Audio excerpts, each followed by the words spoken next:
Onlarla yanaşı, soyuq havalarda yoldan ötən çobanlar da bu tikiliyə sığınırlar. Şamaxı rayon icra hakimiyyətinə dəfələrlə müraciət edən Allahverdi Cabbarov hətta vətəndaşlarla görüş üçün ayrılan vaxtlarda belə qəbuldan kənarda qalıb, məmur öz başınalığı ilə üzləşib. Bölgəyə gəlmişik və onlara yaradılan maneçiliklər barədə onların fikirlərini öyrənəcəyik və hazırda biz Allahverdi müəllimdən öyrənmək istəyərdik. Salam aleyküm, buyurun. Siz bu Motoköy yaylanı Şamaxı zonuna çox xoş gəlmişsiniz, əziyyət çəkmişsiniz bizim üçün, bizim qayğımıza qaldığınıza görə sizin möhtərəm prezidentimiz və sizin kollektivə böyük hörmətdən, necə deyərlər, tərəkəmə çabanı, tərəkəmə salamı, çoban salamı, yol yürgün. Yəni biz bilirik ki, bizim doğrudan da qayğımıza qalan var, səsimizə səs verən var. Bunun qarşısında mən nə deyə bilərəm, dağılmış yurt, dağılmış ev görürsünüz özünüz.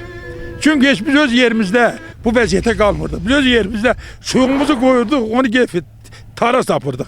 Yurdumuzu, setkamızı yığırdık, onu taras tapırdıq. Yəqin biz, necə deyərlər, ögeyib, bilmirəm, belə deyim də, bizə...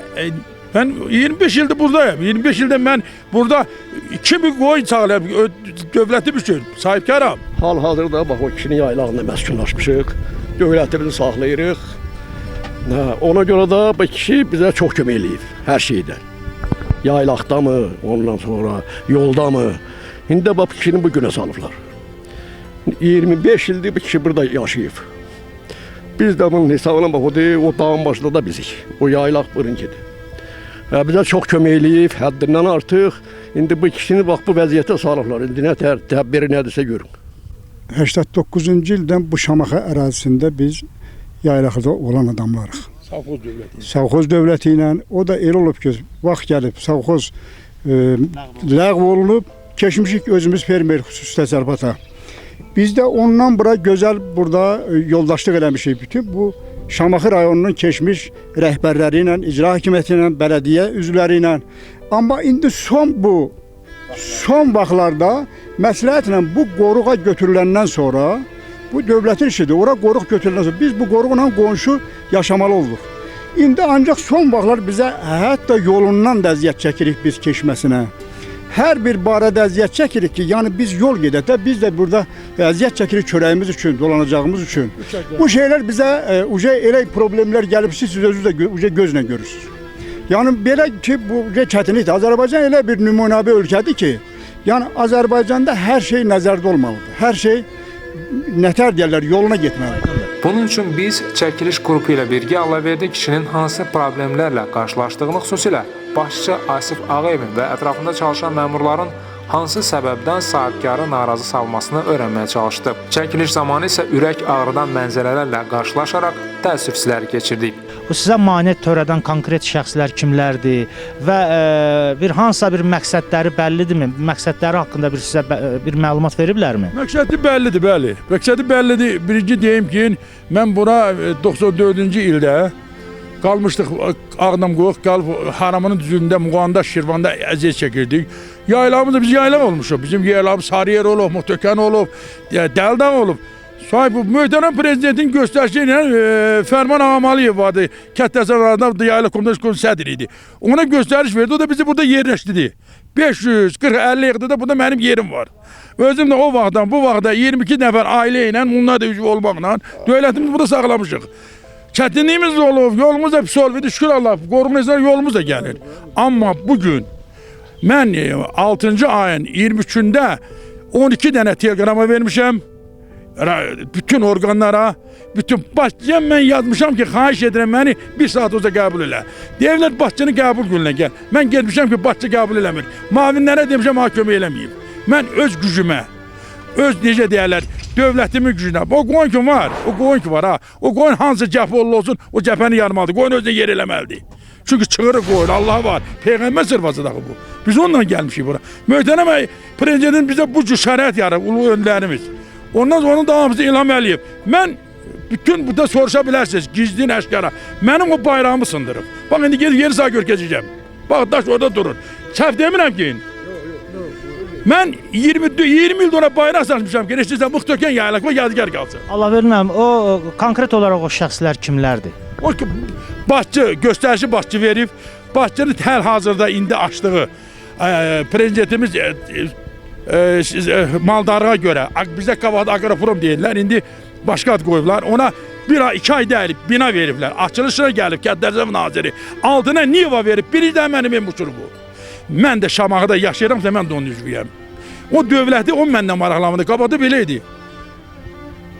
Qabaqda belə idi Bu ki, bələdiyyədən kimlər qarışır bu işdə? Bələdiyyədə bir oğlandır, müəllimdir, eşitirsən. Elə 4-5 ildir ki, qarışır. Niyə qarışır o? Çünki bax indi çəkilişə baxırsınız. Bax o yol var. O yolu belə çəkib mənim İsmail adına olan torpağım qatıb torpağına. Kim bura mənimdir? Mən buradan köçməliyəm. O da rahat Bakı ilə pulu qorxudan alıb yeməlidir. Açığı budur. Açığı budur. Bütün hamı da bilir. Heç kimdən də mən niyə bir əziyyət verirəm? Sizə əziyyət verirəm ona görə ki, mənim səsimə səs verəsiniz. Bu qarı suyanıb tapmalıyıq biz. Nəyə görə? Əgər məsləhətdirsə köçmüşəm, emmi söyləsən prezident gəl. Prezidentdən istifadə eləmişsən. Söyləmişsən niyə götürmüşsən? Gördüyünüz o kiçik tikili Şamaxı rayonu ilə İsmayıl rayonu ayıran işarədir və sahibkar Allahverdi Cabbarovun təsərrüfatının İsmayıl rayonu ərazisində olmasına baxmayaraq onun təsərrüfatına Şamaxı rayonunun icra hakimiyyəti tərəfindən və bələdiyyəsi tərəfindən müdaxilə edilməsi hər halda anlaşılan deyil. Mənim hal-hazırda gördüyünüz kimi zonam 547 hektar yerim İsmail rayonunun ərazisindədir. Özüm İsmail rayonunun ərazisində oturmuşam. Hal-hazırda göstərdiyimiz o Vişqa yeri deyir, ona koordinat. Yəni bu Vişqa ilə hatta 20 kilometrdə orada da Vişqa var. Bu Şamaxı ilə İsmail rayonunun arasında olan caddə. Mən öz yerimdə oturmuşam. İndi mənə ev deyir köç. Mən köçürəm. Yaxşı sən cənab Şamaxının başçısı Asif Ağayev. Sən bu 5 kilometr hara edirsən belə? Bunun İsmail'də xəbəri var. Mən İsmail'e müraciət eləmişəm. Sağ olsun, məktubu da var. Ağdam ona məktub yollayan Allah verdiyi kömək ilə. Sənədlərim də var. Amma sən basmadın. Sən gəldin 10 dəfə gedin məndən yuxarı yol çəkdirirsən. Əcəb eləyirsən. Yəqin sənin də göstərişin var. Amma prezident gəlir, Allah verdiyi ev, çobanın evi sökülmək və yeridə qalmaq. Bu özü bir cinayətdir. Bu özü bir cinayət xarakterişdir. Şamaxı rayon rəhbərliyi Allahverdi Cabbarovun dağlıq ərazidə ucaltdığı bayraq meydanını dağıdaraq dövlət atributumuza qarşı hörmətsizlik göstəriblər. Gördüyünüz bu dağıdılmış yer Allahverdi müəllim tərəfindən tikilmiş bir bayraq meydanı idi və burada 3 rəngli bayrağımız dalğalanırdı. Allahverdi müəllim, ümumiyyətlə bu bayraq meydanının dağıdılması yəni həqiqətən də ürək ağrıcı bir haldır. Yəni burada siz ən yüksək bir deyək ki, nöqtədə bayrağı ucaltmısınız. Bu sizin vətənpərvərliyinizin göstəricisidir ilk növbədə. Təəssüf ki, dağıdılıbdır və o həmin hadisəni necə xatırlayırsınız, necə baş verib? O hadisə belə baş verib ki, 98-ci ildən bu Muxtokən yolu çox pis yoludur. Maşın bundan yuxarı çıxmırdı. Buranı düzəltdik, elədik. Sonra da getdik. Bayraq ora qapıya taxırdım həmişə, o uçulan evin. Sonra bayrağı qaldırdıq, burada taxdıq ki, qoy elə bir yadigar qaçır. Nə xəyalıma gəldi? Xəyalıma gəldi ki, bizim yerlərdə tək qəbir deyirlər, saldat qəbiri deyirlər, qız qəbiri deyir, vahid bilir. Hamı bilir ki, məşhur yerə. Dedim, qoy burada qalsın elə. Hardan gedir git, hardansan bayrağın yanındayam. Gördüyünüz bu tikili də Allahverdi müəllimin, yəni sahibkarın ərazisində belə deyək də Şamaxı rayon icra hakimiyyəti tərəfindən xeyir duası, dırnaqarası xeyir duası verilmiş tikililərdən biridir və çox maraqlıdır ki, bu tikilinin sahibi üzə çıxmayıb, yəni bilinmir kimdir. Eyni zamanda tikilinin üzərində hərbiləşdirilmiş kamuflyaj da var və çox maraqlıdır ki, onlar bu tikilini nədən və kimdən gizlədirlər. Bu indiyənə qədər Şamaxı rayon icra hakimiyyətinin başçısı belə deyək, öz insanlarını, öz adamlarını bura göndərərkən heç özü gəlib maraqlanıbmı? Hansısa biraz. Maraqlar bəli. Buraya maraqlanıb biz. Asif Ağayev neçə dəfələrlə bura çıxıb.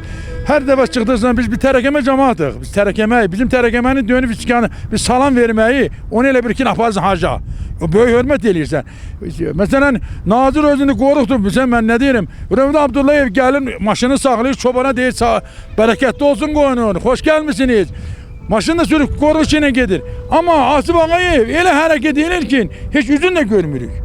Deyirlər Asif maşını keçdi. Asif Ağayev balaca uşaqlar da deyir ki, Asif Ağayev maşını keçdi. Amma hara keçdi, niyə keçdi, nəyə görə İsmail'in verir ki, o Allah verdiğini yeri İsmail'in yedi. Xeyr ola, bu İsmail'in yeri budur. 100 hektar yerime girmişsən, vergisini də verə bilmirəm. 100 hektar yerime girmişsən, qanunsuz sən girmişsən, sən mademsən, sən eləmişsən. Sən məni yurdumdan dəvər vaxt eləmisən, qoruğa salmısan. Ha? Da sizin dövlət vergisi ödəməyinizə də mane olur. Bəli, o heyvanım gözüm bu da indi gələm oradan deyək o maşın niyə çıxdı ora? Təsərrüfatın giriş-çıxışındakı şlaqban isə Allahverdi Cabbarova qarşı törədilən maneçilikləri sübut edən əsas faktlardan biridir. Maraqlısı da budur ki, bu şlaqban qoyulmamışdan öncə hər kəs bu yoldan çox gözəl şəkildə, rahat şəkildə istifadə edirdi və şlaqban qoyulduqdan sonra bələdiyyə instansiyası bu təsərrüfat sahəsinə gedən insanlardan xüsusi vəsiqə istəyirmiş. Rayon rəhbərliyi sahibkarın təsərrüfatı ərazisinə müdaxilə edərək oraya ayrıca yol çəkib.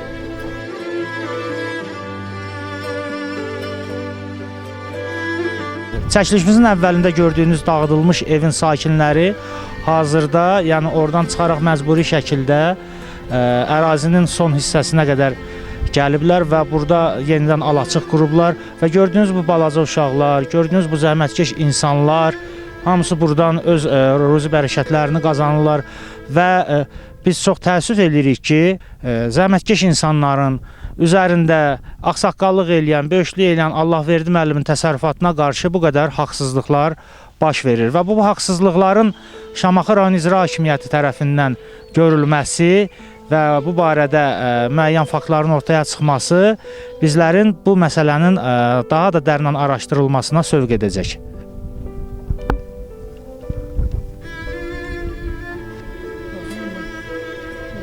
Dövlətin sahibkarlara göstərdiyi diqqət və qayğısı siyasətinə əks olaraq burada məmur öz başınalığının şahidlərinə çevrilmiş olduq.